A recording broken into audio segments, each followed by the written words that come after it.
Up guys, Happy New Year, and I'm Colin Rue, bringing to you another reaction video. Today we've got something a little bit different for you.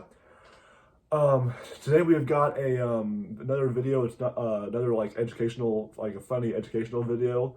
I'm planning on doing a lot more of those in the future this year, like along with like I'll also do YTPs of course, but I mean I want to do stuff that I mean I like YTPs, but I also like this kind of stuff too, educational stuff. That's because that gets views too, but I mean. I don't always have to do YTPs. I'm planning on doing. I have a couple more of these videos, or educational videos in my drafts. But, but yeah. So it'll be a good year of reactions. I might not be. Of course, I'll might not be able to make them, the whole year because I still have university, which is I'm still in university. Anyways, this one is called WW1-Oversimplified Part 1. I don't know what to expect. But I think they're gonna not exaggerate, but talk about World War I in a very interesting way, or they're gonna talk about it, I don't know. We'll see. But this should be pretty good though. I heard it's pretty good. So let's react in 3, 2, 1, play. And all your text pretty good. So here we go. The world of 1914, a time of modern technology, culture, and fashion. Truly the height of civilization. Let's have a war. Was that awesome? Everyone knew a big war was coming. France wanted some stuff back that Germany had taken from it. Germany wanted to take more of everyone's stuff. And they were building a big sexy navy that was making the British uncomfortable. Oh, wow. These two empires thought they were really cool, but lots of different people who lived there didn't think it was so cool.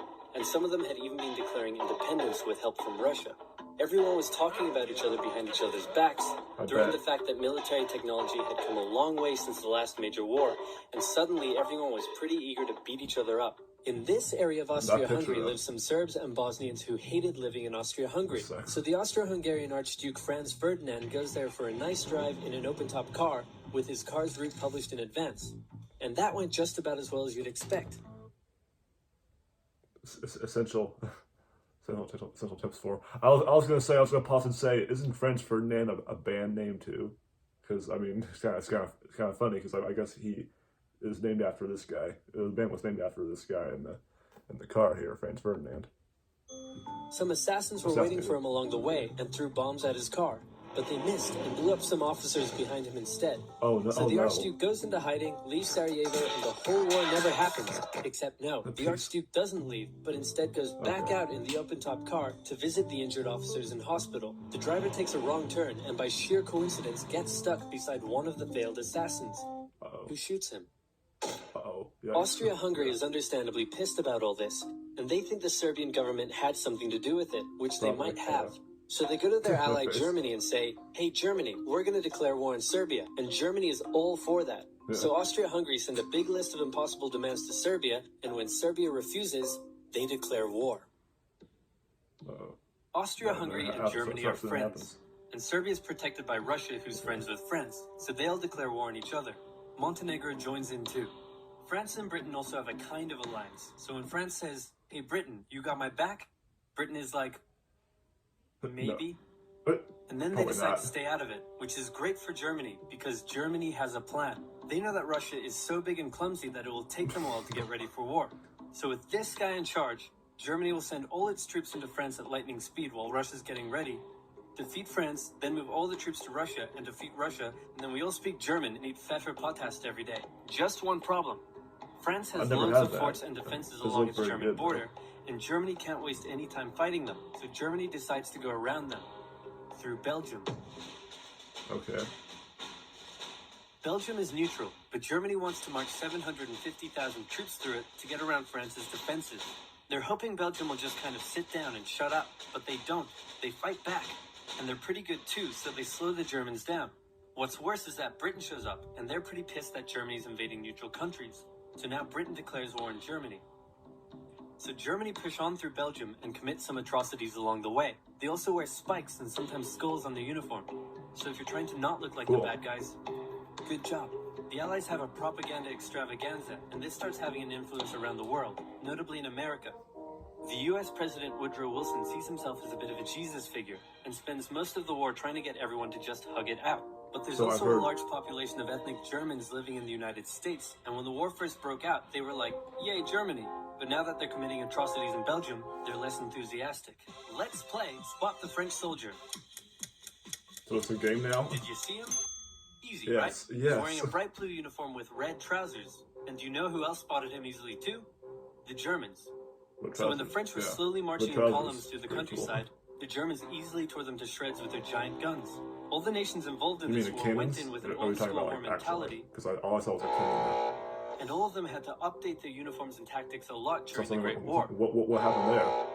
Because this war was going to be like nothing they didn't want anyone had anything ever to seen do with that. before. Russia's ready for war, and way earlier than expected. Hey, Austria-Hungary, can you get on top of that? Oh yeah, sure, we've got this. Nope. So Germany has to send some troops back to the east to defend against the Russians.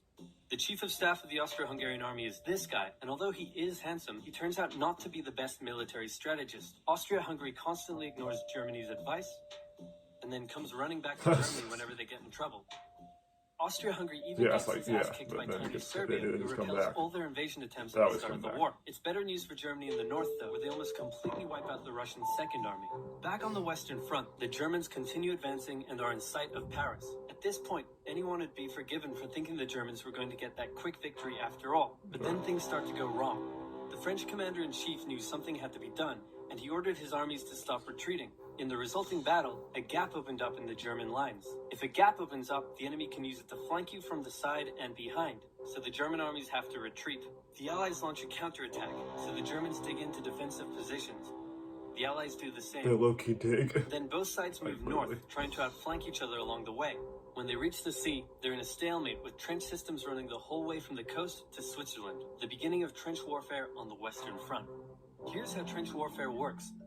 Two opposing lines of trenches with no man's land in between. One side would pummel the other with hundreds of thousands of artillery shells, sometimes for days at a time. I've heard This about had a that. huge psychological effect on the soldiers, leaving many shell-shocked. Then, the attacking troops would leave their trenches and rush across no man's land. That's a term for A it. muddy wet mass of shell craters and barbed wire.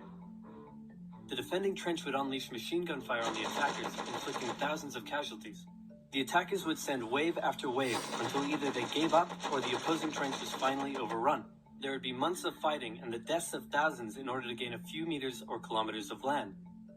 Living in the trenches was hard work too. Corpses, mud that could swallow you whole, pools of poisonous water, rats, disease, the smell. It's insane that millions of soldiers put up with these conditions, and commanders ordered them to do so for years. Yeah, being a soldier back then would have not been good. Yeah, there's a part 2 as well, but I'll get to that a few videos down, because I have a couple of my drafts and I want to react to another one. Actually, I do have a long one reaction coming. I've been planning on doing to a video, but you'll find out. Anyways, that was very interesting. I learned a few of that in history classes, but especially this one I had that semester. But you know, very, very summed up version of it. I enjoyed that. I appreciated the dumbing it down for us, you know, so that we better understand. But anyways, hope you guys enjoy, and I will see you guys next time. Boop.